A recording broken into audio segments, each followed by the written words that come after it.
Welcome to the channel. ఈ video ఒక real life ఇన్స్పిరేషన్‌తో inspire అయిన ఒక తెలుగు స్టోరీ. జీవితంలో కన్సిస్టెన్సీ ఉంటే ఎప్పటికైనా గుర్తింపు వస్తుంది. ఇలాంటి మంచి కథల కోసం మన జీవిత కథల ఛానల్‌ని సబ్స్క్రైబ్ చేయండి. సో స్టోరీలోకి వెళ్తే, గుంటూరు దగ్గర ఒక చిన్న గ్రామంలో రమేష్ అనే ఒక వ్యక్తి ఉంటాడు.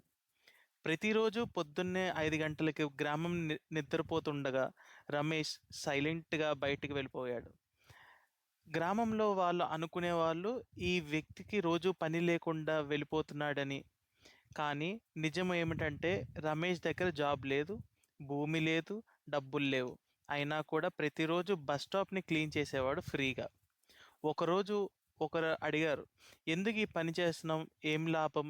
లేకపోయినా రమేష్ నవ్వుతూ చెప్పేవాడు, "నా గ్రామం క్లీన్‌గా ఉంటే నా మనసు ప్రశాంతంగా ఉంటుంది." ఆ డెడికేషన్‌ని చూసిన ఒక గవర్నమెంట్ ఆఫీసర్ రమేష్‌ని నోటీస్ చేశాడు. ఇప్పుడు అదే గ్రామంలో రమేష్ ఒక పర్మనెంట్ శానిటేషన్ వర్కర్. జీవితంలో కొన్నిసార్లు మాటలు కాదు, మన పని మాట్లాడుతుంది. Thank you.